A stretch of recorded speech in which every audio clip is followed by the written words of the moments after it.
하나님 말씀 보시겠습니다. 하나님 말씀은 누가복음 6장 41절부터 42절 말씀입니다. 누가복음 6장 41절부터 42절까지의 말씀, 신약성경 제 성경으로는 100페이지입니다. 누가복음 6장 41절부터 42절까지 말씀 찾으셨으면 제가 봉독하겠습니다. 어찌하여 형제의 눈 속에 있는 티는 보고 내 눈 속에 있는 들보는 깨닫지 못하느냐? 너는 내 눈 속에 있는 들보를 보지 못하면서 어찌하여 형제에게 말하기를 형제여 나로 내 눈 속에 있는 티를 빼게 하라 할 수 있느냐? 외식하는 자여 먼저 내 눈 속에서 들보를 빼라.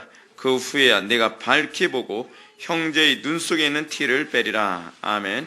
이 시간은 누가복음 60번째 강의가 되겠습니다. 들보를 빼고 티를 빼는 자라는 제목을 가지고 하나님 말씀 증거하도록 하겠습니다. 들보를 빼고 티를 빼는 자. 성경을 읽는 것은 사실은 성경을 읽는데 상당한 훈련이 필요합니다. 그리고 교회 안에서 성경을 어떻게 읽어야 되는지를 가르치는 것도 굉장히 중요한 문제라고 생각합니다. 독서법이라는 책이 있지 않습니까? 일반 서적을 어떤 식으로 읽어야 되는지, 뭐 분석해서 읽느냐, 종합해서 읽느냐, 뭐 어떻게 읽느냐, 뭐 그런 것과 관련하여 독서법이라고 하는 것이 있는데, 이 독서법이 가장 필요한 것이 제가 보기에는 바로 성경이라고 생각합니다. 성경을 어떻게 읽느냐를 배우지 않으면 기껏 성경을 읽고서도 경건의 유익이 하나도 안 될 수가 있고요. 아니 오히려 성경을 읽고서 여러분들이 더 여러분들의 영혼에 이 해악이 끼쳐질 수도 있는 것이 성경이기도 합니다. 성경을 내 방식대로, 내 마음대로, 내 편리한 대로 읽게 되어진다면 여러분들은 성경을 많이 읽는 배나더 지옥 자식이 될 수 있습니다. 왜 그러냐면 여러분 오늘날 성경을 아예 모르는 사람보다는 나름대로 성경을 읽었다고 생각하고 나름대로 성경을 믿는다고 하는 사람들이 하나님의 말씀 앞에서는 더 강팍합니다. 하나님의 말씀에 대해서 잘못 알고 있는 걸 자기가 많이 알고 있다고 생각하는 것만큼 정말 위험한 것이 없습니다. 사단은요, 우리는 틀림없이 우리의 신앙생활에 사단이라고 하는 악한 영이 우리의 삶 속에 작용하고 있다는 걸 우리가 항상 염두에 둬야만 합니다. 사단은 항상 우리가 성경을 읽으면서도 성경을 왜곡하게 읽도록 만듦으로써 우리가 성경을 읽으면서도 경건에 유익이 되지 않을 뿐만 아니라 오히려 성경을 읽으면서도 사단이 좋아하는 사람이 되도록 유도하는 것도 있다는 것을 기억해야만 합니다. 더군다나 우리가 성경을 읽으면서 성경을 장의적으로 해석하는 것만큼 위험한 것이 없습니다. 우리가 성경을 어떻게 해석해야, 특히 우리가 성경을 문맥의 흐름과 관련해서 신중하게 읽는 태도를 견지해야만 합니다. 여러분 우리는 성경 어떻게 읽습니까? 대부분의 사람들이 성경 읽는 훈련이 안 돼가지고 성경을 읽다 보면 이런 현상이 나타납니다. 눈에 들어오는 성경 구절만 기억을 합니다. 앞에 어떤 흐름에서 이 성경 구절 나왔는지 기억도 하지 않고 쭉 읽다가 이해되어지면 이 성경 구절 가지고서 자기 마음대로 자기 삶에 막 적용해 버리는 거예요. 그리고 자기가 이해되어진 이 성경 구절만을 가지고서 마치 자기가 성경을 제대로 다 이해하고 있는 것처럼, 다 알고 있는 것처럼 이렇게 생각하는 경우가 얼마나 많은지 말입니다. 우리가 성경을 문맥의 흐름상 읽어야 되는 것의 중요성이 무엇이냐면, 여러분 우리는 왜 성경이 특히 복음서가 4개씩이나 있는지 한번 생각해 볼 필요성이 있습니다. 거의 여러분 복음서 4개, 특히 이제 4개 중에서 3개를 공관복음이라고 하지 않습니까? 3개를 공관복음이라고 하는데 마태, 마가, 누가복음은 어떻게 보면 거의 비슷해요. 그래서 처음에 성경 읽는 사람들은 이렇게 생각합니다. 뭐 비슷한 내용을 이렇게 3번씩이나 쓸 필요가 있나? 요한복음은 좀 서술 방식이 달라서 이 마태, 마가, 누가복음하고는 약간 좀 다르니까 뭐 이건 그렇다 손 칩니다. 근데 마태, 마가, 누가는 서술 방식 자체가 거의 비슷비슷해가지고 왜 같은 얘기를 이렇게 3번씩이나 써야만 하는가라고 하는 의문을 갖게 만듭니다. 그러나요, 여러분들이 성경을 읽으면서 성경은 틀림없이 성경 기록자의 저자의 의도라는 것이 있습니다. 의도가 있어서요. 예를 들어서 성경에서 동일한 표현을 사용했어도 그 표현이 다른 의도로 쓰여진 경우가 많아요. 예를 든다면 여러분 누가복음에서 제자라는 단어가 나오지 않습니까? 누가복음과 누가가 쓴 성경 중에 하나가 또 사도행전이잖아요. 그래서 누가복음과 사도행전에서 제자라는 표현을 사용했을 때는 항상 거듭난 사람만을 제한해서 사용하는 굉장히 제한적인 단어입니다. 그런데 예를 들어서 마태나 마가나 요한복음, 특히 요한복음 같은 경우에는 거듭난 사람들에게만 제자라는 용어를 사용하는 것이 아니라 예수님의 말씀에 반응하고 그냥 따라다니는 사람들의 통칭 제자라는 표현으로 사용합니다. 그러니까 여러분, 이 용어에 대한 이 신학적 의미를 염두에 두지 않고 성경을 읽으면 이해하는 데 있어서 많은 제약이 생기는 것이 이게 성경을 보는 특징이에요. 특히 우리가 이게 성경을 보다 보면 4개의 복음서에서 이 4개의 이 성경, 예를 들어서 우리가 이런 식으로 생각을 많이 하지 않습니까?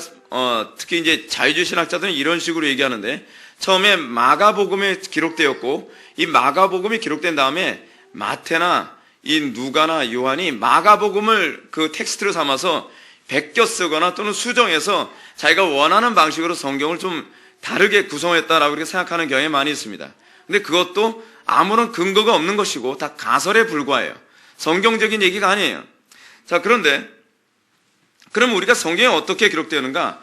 성경에 기록되어진 방식이 뭐냐면 마태나 마가나 누가나 요한은요, 아무에게도 서로에게도 영향받지 않았습니다. 그들은 하나님의 영감을 받아서 그들의 마음속에 소위 그 마태나 마가나 누가나 요한이 처한 그 공동체에 어떤 문제나 어려움이 있는데 그 어려움을 해결하기 위해서 서술을 한 거예요. 그러다 보니까 성경의 내용이 비슷한 것 같아도 완전히 다른 의도를 가지고서 기록된 부분이 많이 있다는 겁니다. 예를 들어서 여러분, 우리는요, 간혹가다 우리가 오해하는 것 중 하나가 있습니다. 우리가 성경을 정신 차리지 않고 반졸매, 잠에 이렇게 성경을 읽다가 어느 날 마태복음인데 마태복음에 5병의 기적이 나타나는 거예요. 근데 다른 성경이 있는데 7병의 기적이 나타나는 거예요. 그럼 어떤 일이 생기냐면, 성경에도 오류가 있구나. 기록하다 보니까 이쪽에서는 잘못 기록해서 7병의 기적 나오고 여기 5병의 기적이 나오고 그러는 거구나. 한쪽에서는 뭐 5,000명을 먹였다는데 한쪽에서는 4,000명 먹인 거. 이거 성경에 오류가 있는 거 아니냐? 그게 아니에요. 예수님이 그런 일을 2번 하신 거예요. 5병 이후의 사건이 있고요. 7병 이후의 사건이 있는 거예요. 근데 우리가 성경을 거의 혼수 상태에서 읽다 보면 이게 2개의 사건이 있는 것이 아니라 하나의 사건을 잘못 기록한 것처럼 이렇게 착각하게 되는 경향이 좀 간혹가다 있습니다. 특히 여러분 마태복음을 보게 되면 마태복음에서였나요? 5병의 사건과 7병의 사건이 거의 몇 장 사이로 계속 나와요. 그것만 보더라도 똑같은 사건이 아니라 다른 사건이라는 거예요. 자, 그렇다면 우리는 이런 것만 보더라도 성경에 기록할 때 어떠한 그 개념을 발견해야 됩니다. 그것이 뭐냐면 동일한 사건처럼 또는 어떤 동일한 가르침을 하는 것처럼 보여주는 그런 부분이 있다는 거예요. 무슨 얘기냐면 여러분 상식적으로 생각해 보십시오. 예수님께서 어떤 설교를 하실 때 여기서 했던 설교 동일한 설교 하신 적이 있을까요? 없을까요? 있어요. 표현이 비슷하거나 또는 방식이 비슷하기도 해요. 대부분의 신학자들이 보는 견지에서 예수님이 이쪽에서 했던 설교에서 다른 지역 가서도 비슷하게 설교를 하기도 하셨다라고 그렇게 생각하는 거예요. 근데 우리는 문제가 뭐냐면 마태나 마가나 누가나 요한이 성경을 기록할 때 이쪽에서 얘기한 것과 이쪽에서 얘기한 표현이 다를 수도 있겠죠. 또 다른 의도로 그런 어떤 표현을 사용할 수도 있겠죠. 근데 다르다는 것 때문에 오류가 있다고 자꾸 생각하는 거예요.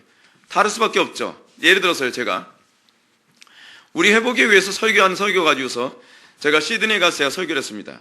같은 설교 가지고 같은 사람이 설교를 하더라도 다른 표현이나 다른 방식으로 또는 대상이 다르다 보니까 다른 방식으로 설교하는 경향이 많이 있어요. 그렇다고 해서 그 설교가 오류가 있는 게 아니죠. 다른 게 아니죠. 그런 개념의 설교가 사실은 이 복음서 안에서 여러 개 막 끼어 있다는 사실입니다. 자, 오늘 본문이 이제 그런 케이스예요. 마태복음 7장 3절부터 5절의 말씀과 정확하게 평행을 이루는 말씀이 오늘 본문 말씀이거든요. 여러분 산상수훈 설교 저한테 들어본 사람들은 기억날 겁니다. 산상수훈의 7장에 뭐가 나오냐면 형제를 판단하지 말라. 그리고 그 다음에 뭐예요? 내 눈에 들보도 보지 못하면서 남의 눈에 티 빼지 마라. 그게 마태복음 7장에 나오는 얘기거든요. 근데 이런 표현이 오늘 본문에서 나와요. 그러니까 여러분 누가복음 6장에서 무슨 얘기가 나옵니까? 누가복음 6장에 보게 되면은 그 남을 판단하지 말라, 남을 정죄하지 말라 이런 얘기가 나오면서 오늘 본문에 나오는 얘기가 뭐냐면 네 눈에 들보도 보지 못하면서 남의 눈에 티빼려 하지 말라라고 하는 이 개념이 똑같이 나오는데, 문제는 뭐냐? 이 마태복음에서 이 똑같은 얘기를 하는데, 마태복음에서 얘기하는 것과 누가복음에서 얘기하는, 오늘 본문에서 얘기하는 그 이유가 완전히 달라요. 마태복음, 즉 산상수훈에서 이런 얘기할 때는요, 하나님 나라 공동체의 윤리를 얘기하고자 해서 그 얘기를 하는 거예요. 하나님 나라 공동체의 윤리가 무엇이냐? 자기 눈에 들보도 보지 못하면서 남의 눈에 티 빼려 하지 말라는 거예요. 남의 눈에 티, 그거 빼기 전에 먼저 나의 눈에 들보부터 빼야 형제의 눈에 티를 빼줄 수 있다. 이게 하나님 나라 공동체의 윤리라는 겁니다. 이것이 마태복음에서 얘기하는 바예요. 근데 이 누가복음에서는 그 개념이 아니에요. 잘 보십시오.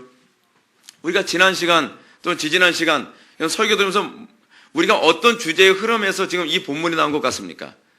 참된 목사와 거짓된 목사, 참된 목자와 거짓된 목자라고 하는 그런 그 흐름 하에서 지금 이 얘기가 나온 거예요. 그러면 이 본문을 마태복음 7장 1절부터 4절에 나오는 그 개념을 해석하면 안 되는 거예요. 같은 본문 같은데, 같은 얘기 같은데, 누가는 지금 예수님의 비슷한 표현을 사용해서 다른 얘기를 하는 거예요. 다른 얘기를 하는데 굉장히 중요하고 굉장히 신중한 얘기를 하고 있는 겁니다. 어떤 얘기냐? 여러분들이 참된 목자와 거짓된 목자, 참된 교사와 거짓된 교사를 구분하는 중요한 개념 중에 하나가 무엇이냐면 바로 형제 눈에 있는 티를 어떤 관점에서 보고 어떤 관점에서 해결해 주는 사람이냐가 참된 목자냐 거짓된 목자냐를 규정하는 중요한 핵심이라는 것을 누가는 우리에게 얘기하고자 하는 것입니다. 본문에서 우리가 이제 오늘 본문을 한번 보게 되면 잘못된 교사, 이 거짓된 교사의 과오가 어떤 식으로 나타나느냐를 41절은 이렇게 얘기해 주십니다. 41절 말씀 다 같이 읽겠습니다. 시작.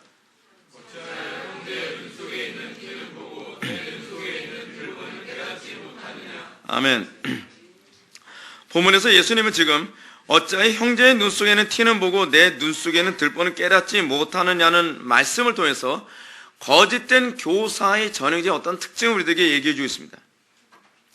거짓된 교사들의 문제가 무엇이냐? 그들은 형제의 눈 속에 티만 볼 줄 안다는 거예요. 지금 예수님이 지금 누굴 두고 하는 소리 같습니까? 바리새인들 두고 하는 소리예요. 바리새인들은요 굉장히 도덕적인 사람들입니다. 누가 보더라도 정말 괜찮은 사람들이에요. 윤리적으로 문제 있는 사람이 아닙니다. 사회적으로 존경받는 사람이에요. 여러분 예수님이 왜 공격받았냐 하면 바리새인들이나 사두개인들이나 이 율법사들은 도덕적으로 괜찮은 사람인데 자꾸 예수님이 어떤 사람이라고 좀 얘기하는 거예요. 거짓 교사라고 자꾸 공격을 하니까 예수님이라고 하는 이 존재에 대해서 사람들이 의아하게 생각을 하는 거예요. 여러분 어떻게 생각합니까? 여러분들 참된 교사와 거짓된 교사를 구분하는 기준이 무엇입니까? 1차적으로 도덕적이면 믿을만하다. 저 사람이 윤리적이면 참 믿을만하다라고 생각하지 않습니까? 대부분이 제가 다른 교회 성도들하고 얘기를 나누다가 신학적인 문제를 잠깐 얘기할 때 이런 얘기합니다. 그분이 도덕적인 거 나도 인정합니다. 윤리적으로 정말 괜찮은 분인 거 인정합니다. 근데 신학적으로는 잘못됐습니다. 라고 얘기해야 되면 굉장히 기분 나빠합니다. 근데 여러분들이 분명히 기억해야 될 건 도덕적인 것과 신학적인 건 별개의 문제예요. 그분이 도덕적이라 할지라도 신학적으로 잘못됐으면 하나님의 관점에서는 거짓 교사예요. 근데 우리는 자꾸 이분이 도덕적이니까 괜찮고 이분이 윤리적이니까 당연히 들어볼 필요도 없이 생각할 필요도 없이 참된 목자일 것이다 라고 하는 그런 사고가 얼마나 많은지 몰라요. 그런 사고를 가지고 있기 때문에 사단도 그 방법을 사용하는 거예요. 사단도요 얼마든지 사람들을 현혹하기 위해서 하나님을 믿지 않는 거짓된 교사들을 도덕적으로 만들 수 있다는 거 여러분들 알고 계십니까? 그건 가능해요. 얼마든지 가능해요. 그렇게 사람들이 현혹하는 거예요. 여러분 예수를 믿는 사람만 도덕적인 거 아닙니다. 거듭난 사람만 도덕적인 것이 아니에요. 거듭나지 않은 사람들도 굉장히 도덕적입니다. 제가 이번에 호주 가지 않았습니까? 근데 호주에서 제가 호주 사람들 보면요 호주 사람들은 신앙생활에 관심 없는 사람들이 거의 태반이에요. 근데 얼마나 도덕적이고 얼마나 상식적이고 얼마나 윤리적인지 모릅니다. 그럼 여러분 그 사람들 다 거듭났습니까? 간혹가다 사람들이 이런 식으로 생각하는 경향이 많이 있어요. 목사님 저 사람 굉장히 도덕적이고 간디 능가할 정도로 굉장히 도덕적인데 그 사람 거듭나지 않았다는 게 좀 믿어지지 않아요. 그러면 이렇게 얘기할 수 있죠. 그럼 간디는 거듭났습니까? 간디는 거듭나서 그렇게 도덕적인 겁니까? 아니거든요. 꼭 도덕적이기 때문에 그 사람이 거듭났다고 생각하는 건 우리 착각입니다. 여러분, 지금 바리새인들의 문제점에 관해서 지금 예수님이 뭘 얘기하고 계시는가? 그들은요, 죄와 싸우는 것이 아니라 죄인과 싸우는 존재라는 것을 먼저 얘기하고자 하는 것입니다. 자, 이번에 시드니에 가서 설교를 하는데 사람들이 가장 가슴 아파했던 것이 무엇이냐면, 제가 설교에 이런 말씀을 드렸습니다. 여러분, 교회가 뭐 하는 게 교회인지 아십니까? 교회는 죄인과 싸우는 공동체가 아니라 죄와 싸우는 공동체입니다. 여러분들은 왜 죄인들과는 싸우지 않고 왜 죄와 싸우지 않고 왜 죄인들과 싸웁니까?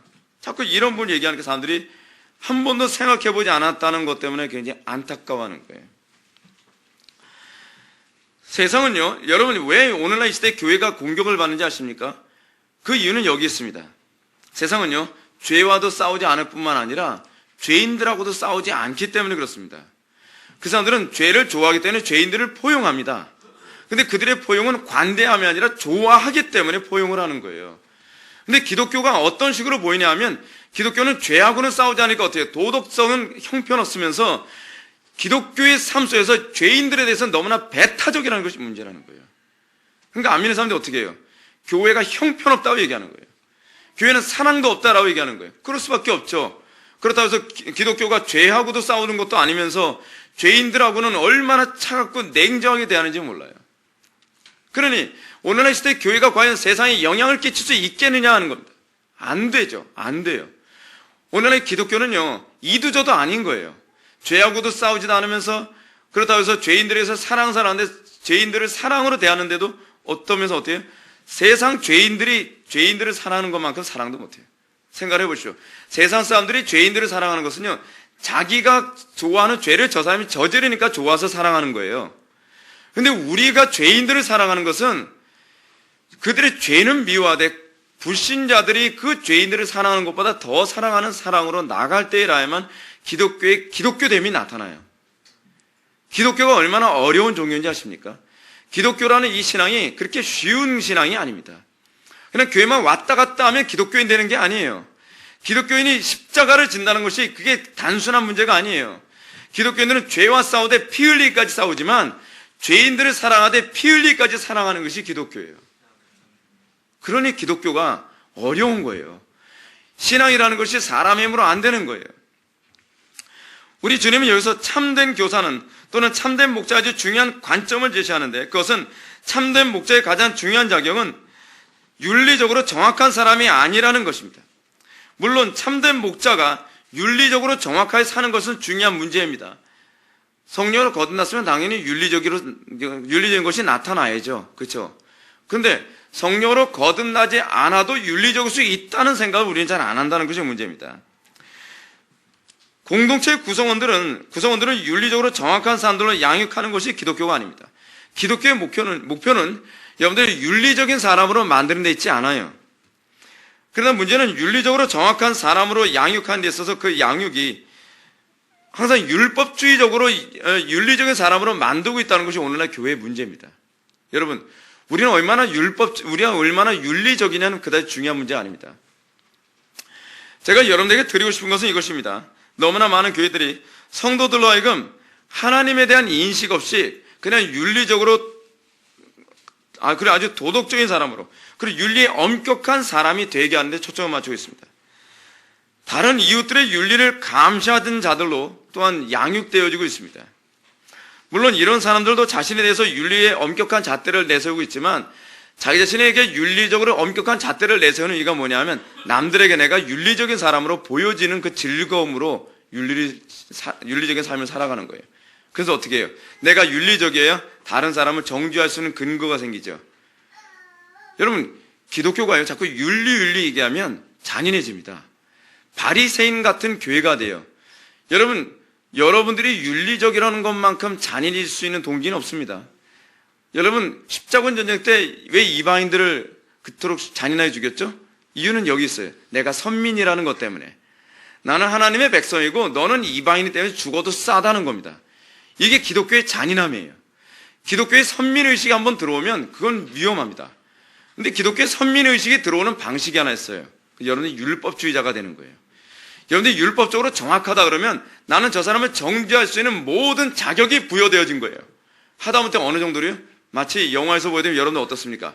영화 보게 되면 다이하드 같은 영화 옛날에 기억이 나는데 우리는 악당이 주인공을 막 괴롭히면 막 분노하지 않습니까? 마치 내가 괴롭힘을 당하는 것처럼. 근데 주인공이 갑자기 어디서 총을 빼들고서 막 악당들을 죽이는데 막 잔인하게 막 죽이는 거예요. 잔인하게 막 죽이는 것뿐만 아니라 악당들 두드려 패서 막 엘리베이터 그 통로 있지 않습니까? 통로 밑으로 딱 집어던져서 와 하면서 떨어지면 우리는 이제 통쾌함을 느낍니다. 그래 저놈은 저렇게 죽어도 싼 놈이야. 여러분 우리에게 어떻게 그렇게 잔인한 마음이 생길 수 있죠? 그 이유는 여기 있어요. 나는 선민이고 너희들은 저주받은 놈들이라고 하는 이 등식이 우리 속에 있기 때문에 그래요. 나는 정의 편이고 너는 악당이잖아. 그러니까 악당은 죽어도 싸고 정의 편인 사람들은 조금이라도 해를 입으면 안 돼라고 생각을 하는 거예요. 우리 속에 이 율법주의라고 하는 것이 들어오게 되면 우리는 그렇게 잔인해집니다. 이런 차원에서 볼 때 저는 교회가 너무나도 윤리 도덕만 가르치는 것에 대해서 저는 심각한 우려를 저는 생각을 합니다. 어떤 목사님은 교인들에게 교리를 가르치는 것이 교인들을 교만하게 만든다고 생각을 하십니다. 그래서 교인들에게 가르쳐야 될 것은 윤리를 가르쳐야 된다고 생각해요. 도덕적인 존재로 가르쳐야 된다고 생각하는 겁니다. 이런 목사님들의 특징은 교회의 존재의 목적은 불신자들을 천국에 가도록 도우며 다른 한편으로는 교회 안에 들어온 사람들을 윤리적인 사람으로 만들기 위해 교회가 존재한다고 생각합니다. 그러나 이런 교회들에 대한 이해는 지극히 잘못된 것입니다. 왜냐하면 우리는 윤리적이면서도 얼마든지 불신자일 수 있기 때문에 그렇습니다. 여러분 윤리를 가르쳐서 여러분들은 얼마나 윤리적으로 될 수 있습니다. 여러분들이 우리 교회 오기 전보다 더욱더 윤리적일 수는 있습니다. 그런데 문제는 뭐냐면 여러분들이 윤리적인 것에 대한 이유가 하나님에게 보이기 위한 것이 아니라 사람에게 보이는 것일 수도 있다는 거예요. 왜요? 다른 사람들에게 내가 윤리적이라는 것을 자랑하기 위해서. 윤리적인 것을 자랑하는 방식이 뭐예요? 남을 정죄하는 거거든요. 그렇게 남을 정죄하는 것을 통해서 나의 윤리를 자랑함으로써 그는 더욱더 지독한 불신자가 되어가는 거예요. 저는 그래서요, 교회 안에서 자꾸 교리를 가르치기보다는 윤리 도덕으로 사람들을 만들어가는 것을 굉장히 걱정스럽게 생각합니다. 우리는 얼마든지요, 훈련을 통해서 여러분들 윤리적으로 만들 수 있습니다. 여러분 성화에 관해서 정의를 정확하게 내리십시오. 성화는 여러분들이 도덕적인 사람이 되는 것이 아닙니다. 성화는 범사에 여러분들이 하나님을 의식하며 살아가는 것이 성화입니다.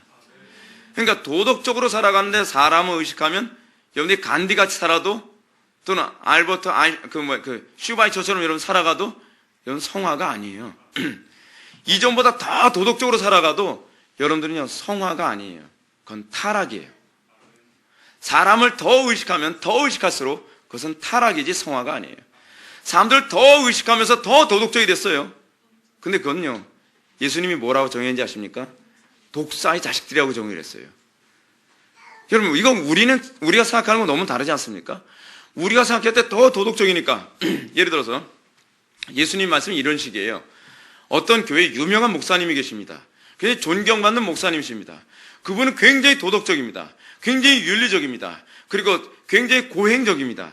누가 보더라도 윤리적으로 조금 더 흠을 잡을 수가 없습니다. 그런데 어느 날 예수님이 그런 사람을 향해서 뭐라 하냐면 독사의 자식들아 라고 손가락질을 한 거예요. 여러분 그게 어떻게 독사의 자식이 될 수 있습니까? 어떻게 그런 사람을 향해서 예수님이 그렇게 얘기할 수 있겠습니까? 어느 누가 과연 저런 사람처럼 살 수 있습니까? 어느 누가 과연 자기의 모든 자기가 거지가 될지언정 다른 사람에게 다 나눠주고요. 때를 따라 밥도 퍼주고요. 누가 뭐 필요하다 그러면 자기의 재산까지도 아까워하지 않으면서 나눠주는 사람에게 어찌하여 독사의 자식이라고 퍼부어댈 수 있느냐는 겁니다.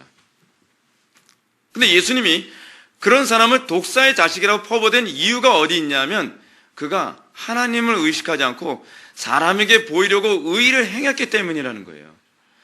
사람에게 보이려고 의를 행하는 그 사람은 성화가 된 것이 아니라 더 타락해버린 겁니다.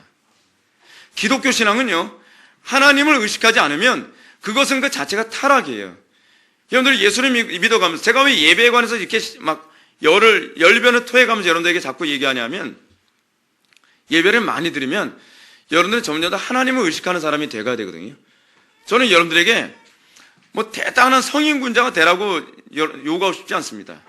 여러분들이 성인군자가 되지 않아도 상관없습니다. 중요한 것은 여러분들이 이전보다 더욱더 하나님을 두려워하고 이전보다 더욱더 하나님을 의식하며 살아가게 되었다고 한다면, 그래서 종교개혁자들 항상 많이 얘기했던 게 뭐예요? 코람데오거든요. 하나님 앞에서 살아가는 거예요. 하나님 앞에서 내가 살아가고 있다고 하는 소위 신전의식이 그것이 성화의 핵심이에요. 우리가 얼마나 도덕적이냐. 물론 우리는 덜 도덕적일 수도 있습니다. 어떤 면에서는요, 기독교인이 간디와 비교했을 때 덜 도덕적일 수도 있어요. 근데 하나님께서 보는 견지에서 어느 쪽을 성화라고 치고 어느 쪽을 타락이라고 쳤냐라고 따졌을 때 좀 어떻게 보면 좀 아무 때나 승질 팍팍 내고 어쨌든 실수도 많이 하고 죄도 자꾸 저지르지만 매 순간마다 하나님을 의식하면서 살아가는 그 사람을 하나님께서는 오히려 의인이라 치고 오히려 그 사람은 성화되어진다고 평가하고 있다는 사실입니다. 우리가 예수를 믿으면서 우리가 가져야 될 관점은 뭐냐면 하나님의 관점이에요. 세상 사람들의 관점이 아니에요. 세상 사람들이 야, 저 사람 도덕적이다, 그렇기 때문에 저 사람은 괜찮은 사람이겠구나, 그렇지 않다는 거예요. 이런 차원에서 볼 때 우리 주님은 지금 거짓 교사의 문제점을 여기에 두고 있습니다. 즉 거짓 교사의 문제점은 사람들로 하여금 윤리적인 존재로 만드는 것이 하나님과 이웃에 대한 사랑에서 출발하지 않고 또 자신의 무능과 악함에 대한 인식에서 나온 것이 아니라 도덕적이고 윤리적인 사람으로 만들기 위해서 그 눈에 티를 빼주는 것이, 이것이 바로 목사의 존재 목적이라고 생각하겠다는 거예요. 교회 안에서 좀 도덕성의 문제가 있으면 그 도덕적인 것만 자꾸 커팅해내는 거예요. 근데 왜 도덕적이어야 되냐는 것에 대해서 얘기하지 않고 사람만 의식하면서 좀 더 도덕적으로 만들려고 하면서 어떻게 해요? 저 배나도 지옥 자식을 만들어가고 있다는 것이죠. 그럼 어떻게 거짓 교사들이 그런 사람들을 만드는 겁니까?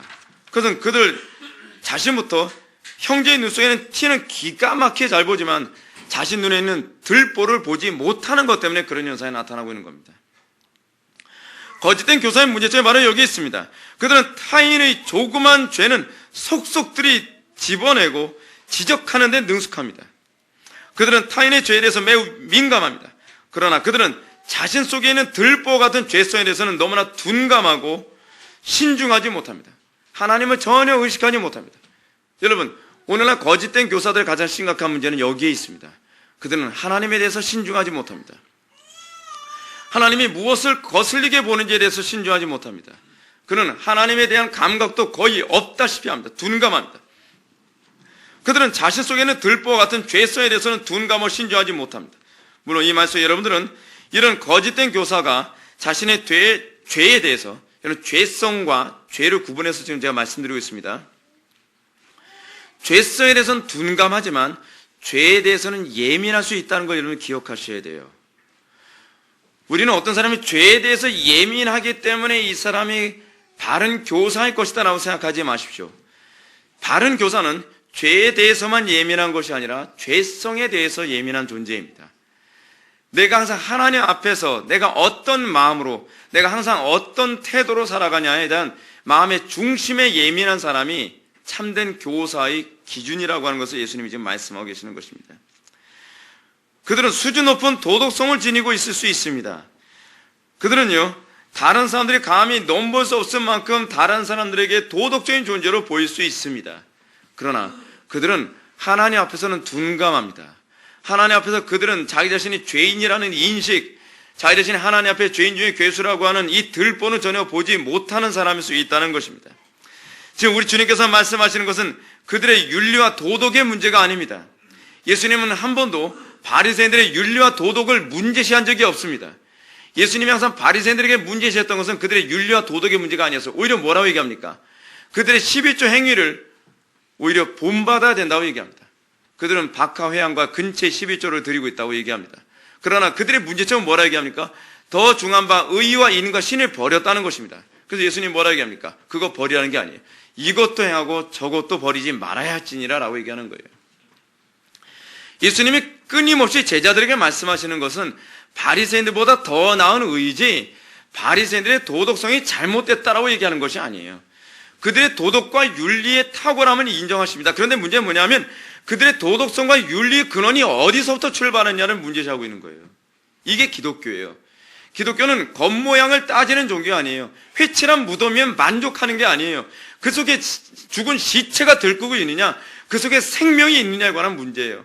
겉의 깨끗함이 생명에 의해서 깨끗해진 것이냐, 그렇지 않으면 시체를 감싸고 오히려 그 시체를 덮기 위해서, 냄새나고 썩은 그 시체를 감추기 위해서 회칠을 했느냐를 우리에게 질문을 던지고 있는 거예요. 우리가 여러분 타락한 사람일수록 더욱더 도덕적이라고 하려고 한다는 거 여러분 알고 계십니까? 로마 가톨릭이 여러분 왜 점점 더 도덕적인 것을 더 추구한지 아십니까? 타락했다는 걸 감추기 위해서입니다.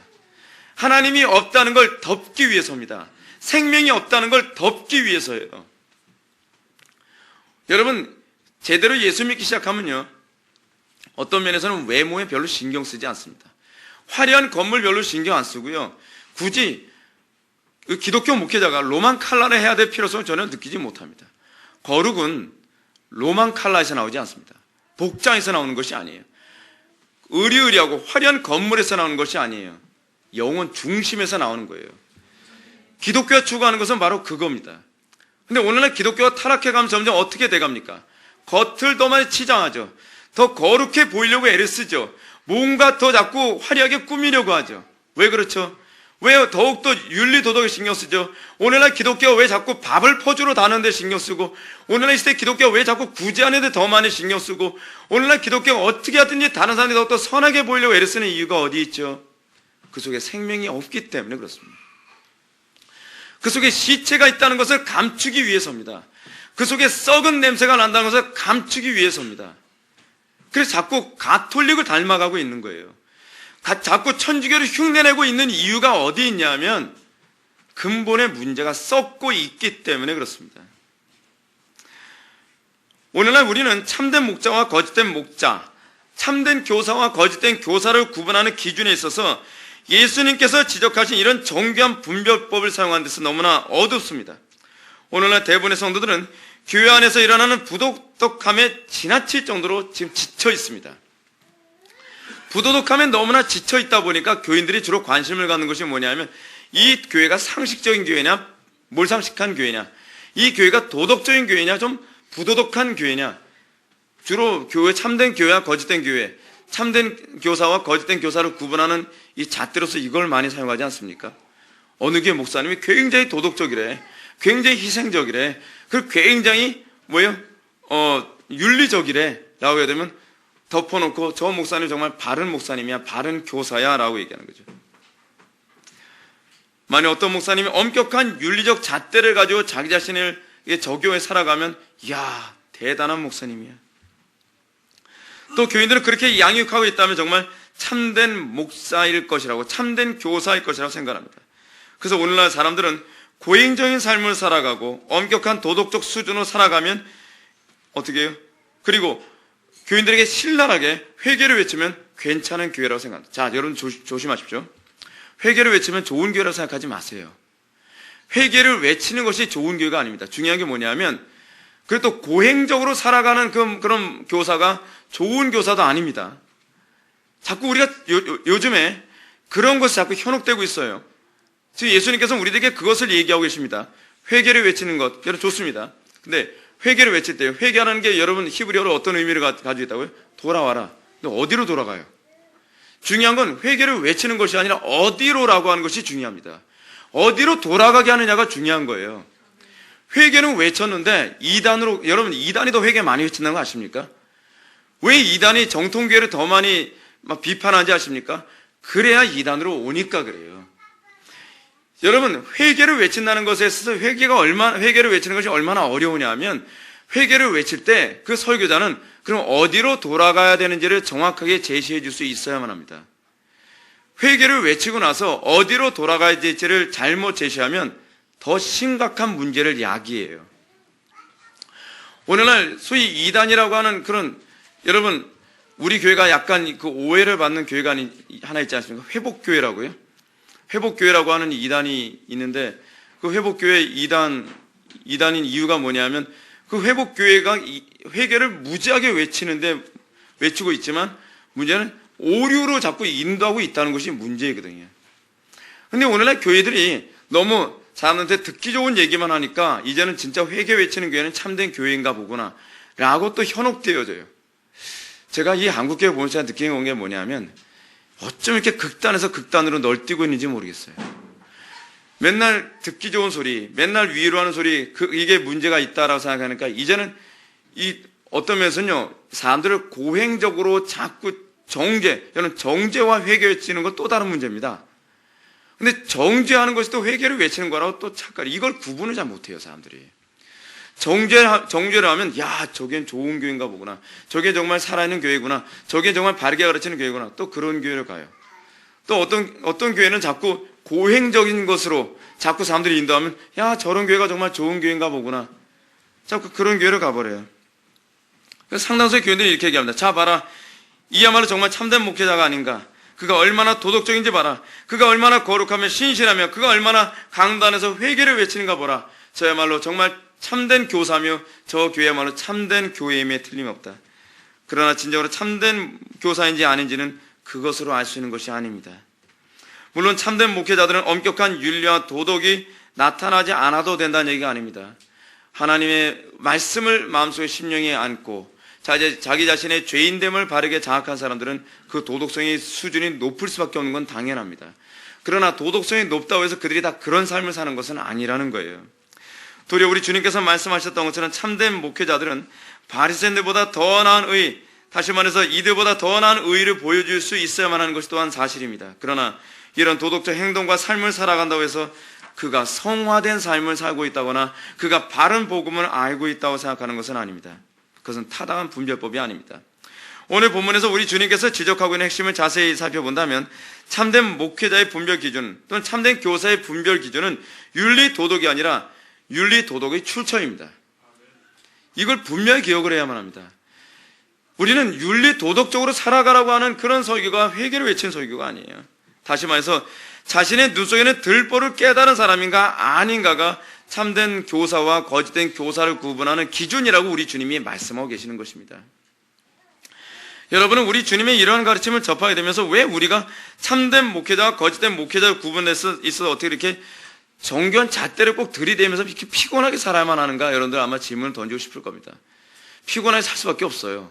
왜냐하면요, 점점 이 거짓된 교사들의 이 수준이 정교해져 가기 때문에 그렇습니다. 그래서 성경은 그걸 이미 우리에게 다 가르치고 계십니다. 우리가 이 부분에 관해서 여러분들이 이해해야 될 몇 가지 했습니다. 첫 번째는 뭐냐면 어찌되었든지 목회자가 윤리적으로 엄격한 도덕적 기준을 살아간다고 한다면 그나마 부도덕한 목회자들보다 훨씬 나을 것이다 라고 생각하는 것 때문에 여러분들이 자꾸 이렇게 생각하는 것을 싫어하는 경향이 있습니다. 두 번째 이유는요, 표면적으로 볼 때 참된 목회자나 거짓된 목회자나 둘 다 복음에서 크게 벗어나지 않는다고 한다면 여러분도 그렇게 생각하지 않습니까? 크게 벗어나지 않는다고 생각하잖아요. 왜 제가 여러분들한테 자꾸 교리를 가르치냐 아십니까? 여러분들은 크게 벗어나지 않은 것처럼 보이지만 교리를 알고 나면요, 굉장히 크게 벗어난 것이기 때문에 그래요. 마치 뭐하고 똑같냐면 여러분들 출발선의 각도가 예를 들어서 옛날 우리 분도끼라고 했는데 각도기 있잖아요. 각도기의 1도의 각도가 약간 벗어나지 않습니까? 그러면 약간 벗어난 그 각도가 심각한 문제로 보이지 않죠. 출발점에서는요. 근데 이 1도가요 100m를 가고 1000m를 가고 몇 킬로를 가게 되면 수십 킬로 가고 수백 킬로를 가게 되면 완전히 딴 데 가 있는 게 돼버려요. 왜 교리가 중요하다고 얘기하는지 아십니까? 교리는 그 각도의 1도의 차이까지 다 얘기해 주는 거예요. 그게 교리예요. 그게 교리. 성도들 하여금 오류에 빠지지 않도록 끊임없이 여러분들에게 그것을 제시해 주고 있는 것입니다. 여러분들은 이런 두 종류의 목회자를 구분해서 아주 중요한 분별법을 반드시 가져야만 합니다. 자, 그러나 문제는 이런 종류의 목회자가 회개를 외치고 윤리와 도덕을 외친다고 한다고 해서 성도들의 신앙에 부도덕한 성도들이 이렇게 생각합니다. 그나마 부도덕한 목회자보다 낫잖아요 라고 얘기합니다. 그런데 여러분, 제가 좀 가슴 아픈 게 무엇이냐면요, 그나마 도덕적인 목회자들도 요즘 찾기 힘든 상황에서 이 얘기를 하게 되면 교인들이 어떤 상태가 되냐면 절망해버린다는 게 좀 문제입니다. 그러니까 저도 이런 설교하면서 굉장히 괴로워요. 왜냐하면 예를 들어서요, 교인들이 좀 도덕적으로 문제 있는 목회자들한테 또는 교사들한테 질려가지고 이 교회 저 교회 찾아다니잖아요. 그러니까 마치 이런 식입니다. 100개의 교회가 있다 칩시다. 근데 100개의 교회들 중에서 그나마 도덕적인 교회, 도덕적으로 괜찮은 교회를 찾는다고 한다면 100개의 교회에서 한 20개 정도 된다고 합시다. 그럼 여러분 어떻게 해요? 그나마 낫다고 생각하잖아요. 근데 나은 게 아니라니까요. 자, 조금 이따 제가 설명해 드릴게요. 근데 이 복음은 예수님께서 뭐라고 하냐면 그 중에서도 그것조차도 올바르지 않고 그 중에서도 바른 도덕성과 바른 교리를 지녀야만 그게 참된 교회다라고 얘기를 하는 거예요. 근데 그런 교회가 몇 개나 되겠냐 말이에요. 근데 중요한 건 뭐냐? 성경은 그 기준으로 바라보고 있다는 거예요. 그게 어려운 문제, 그게 어려운 문제. 그러면 이렇게 보는 것이 옳지 않다는 이유가 무엇인가? 42절 말씀 다 같이 한번 보시겠습니다. 42절 말씀 다 같이 읽겠습니다. 시작.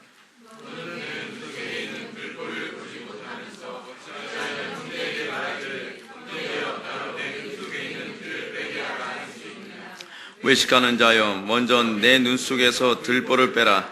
그 후에야 네가 밝히 보고 형제의 눈 속에 있는 티를 빼리라. 아멘. 여러분은 우리 주님의 이 말씀 속에서 무엇을 발견해야 됩니까? 아니, 이 말씀의 핵심이 무엇이라고 생각합니까, 여러분들은? 그것은 바로 티를 빼라는 겁니다. 틀림없이요.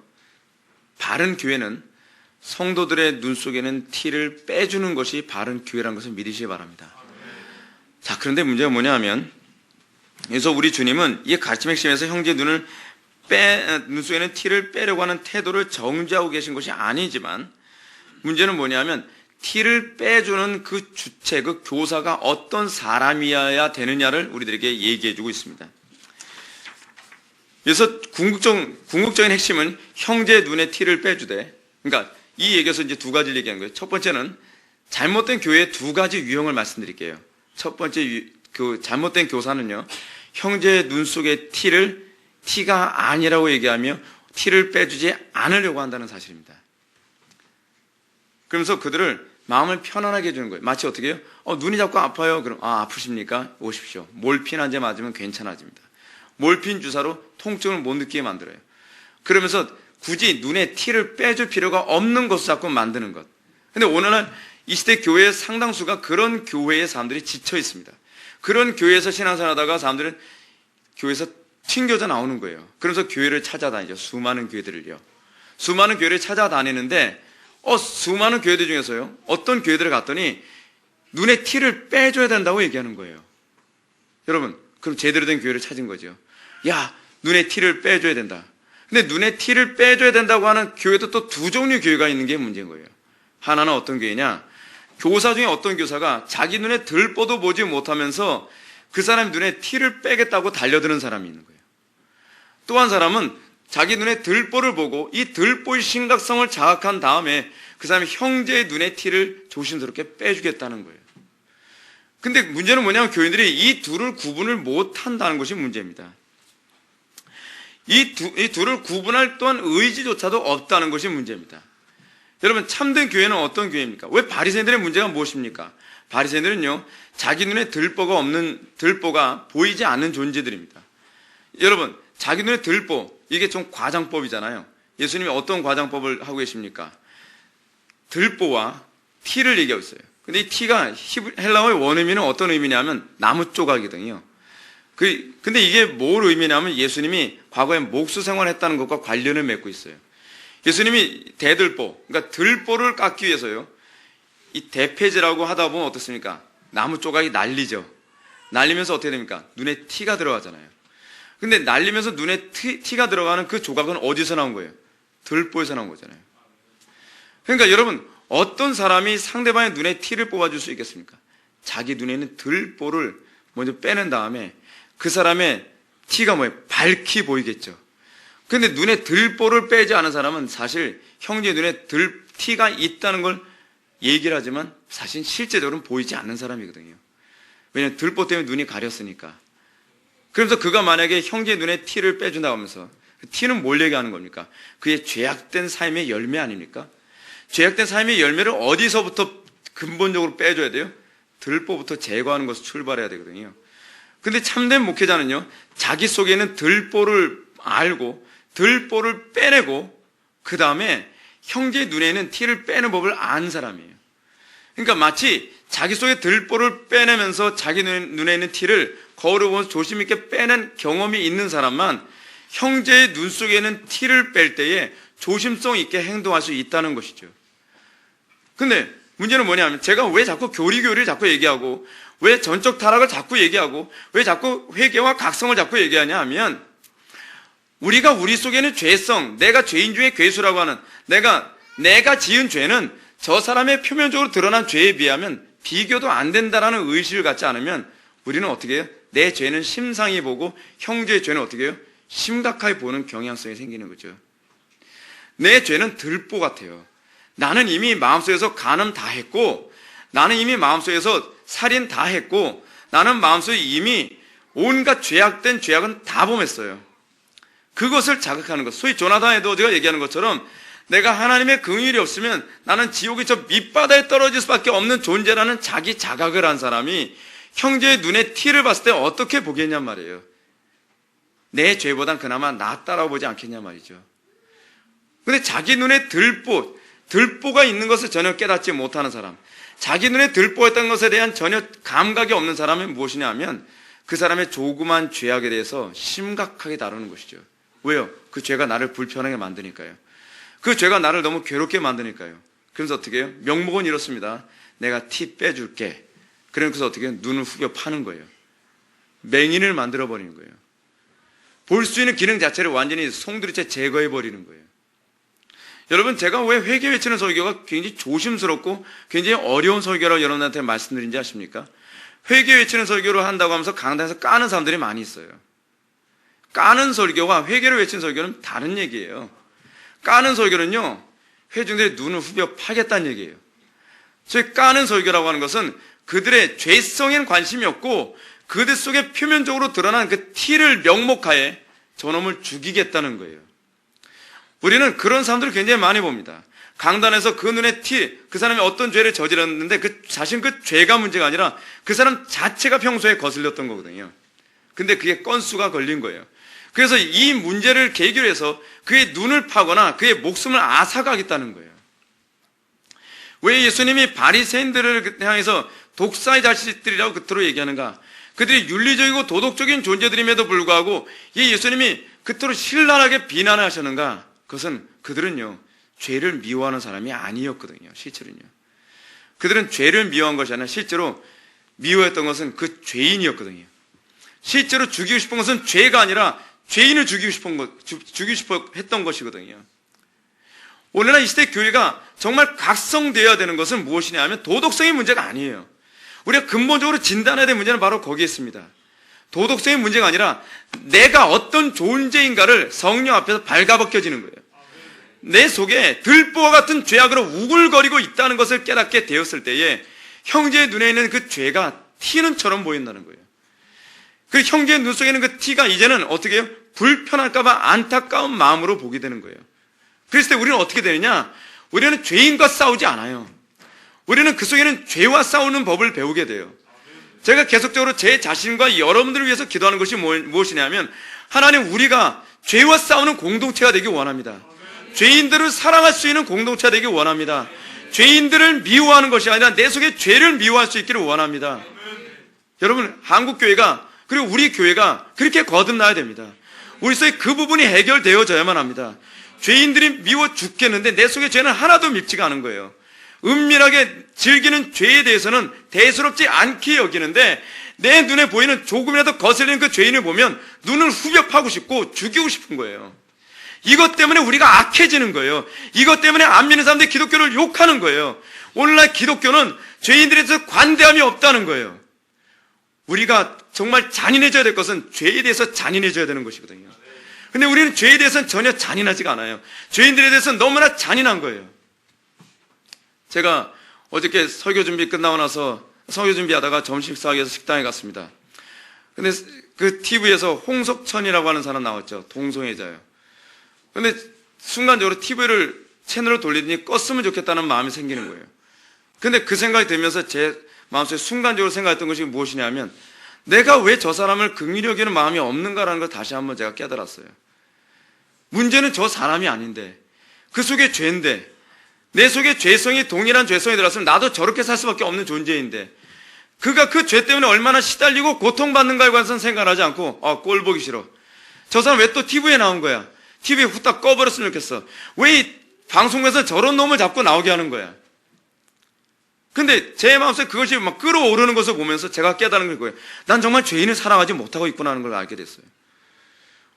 기독교는요, 그리고 예수님은 죄인들을 사랑하셨습니다. 죄인들의 친구셨습니다.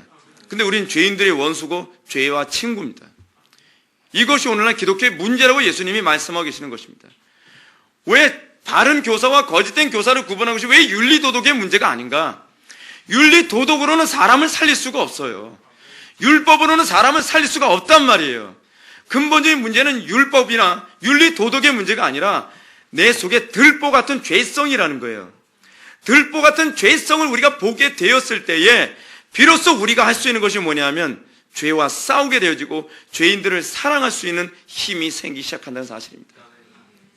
사랑하는 성도 여러분, 저는 여러분들에게 참된 교사와 거짓된 교사를 구분하는 그 잣대, 그 기준을 제가 여러분들한테 말씀드리지만 여러분들이 그런 목회자만 찾은 문제가 아니라 우리 회복의 교회가 여러분들 안에서 죄인들을 바라볼 때 그런 관점으로 볼 수 있는 저와 여러분들에게 바란다는 겁니다.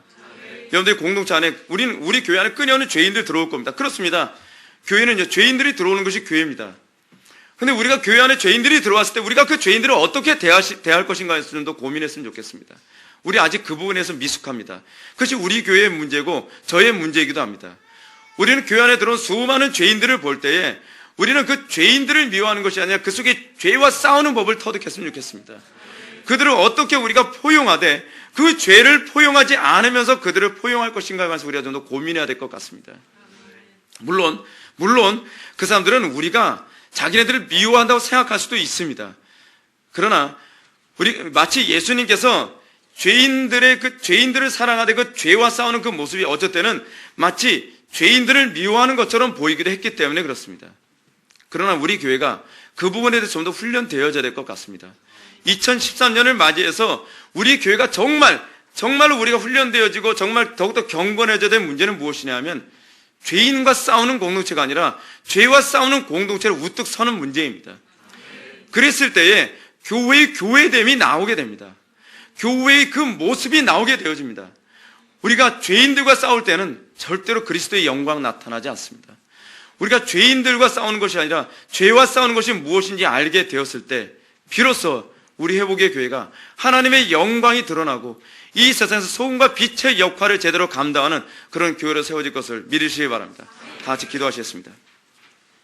사랑이 많으신 하나님 아버지, 우리 회복의 교회가 2013년은 정말로 가정이나 직장이나 캠퍼스나 교회에서 정말 죄인들과 싸우는 지체들이 아니라 죄와 싸우는 것이 무엇인지를 바라볼 줄 아는, 그리고 죄인들을 바라보면서 긍휼로 바라볼 줄 아는 그런 거룩함과 영적 통찰력을 회복하기를 원합니다. 우리가 아직 굉장히 미숙합니다. 우리가 아직 너무나 악합니다. 우리 속에 들보를 제대로 보지 못하고 형제의 눈에 티를 뺀다는 명목하에 형제의 눈을 빼기를 즐거워하는 것이 우리의 모습인 것을 고백합니다. 우리에게서 더욱더 각성의 역사가 나타나게 해주시고 정말로 그리스도의 영광이 드러나는, 그 교회다운 교회의 모습이 드러나는 그런 회복의 교회가 될 수 있도록 은혜 베풀어 주옵소서. 예수님의 거룩하신 이름으로 기도올렵나이다.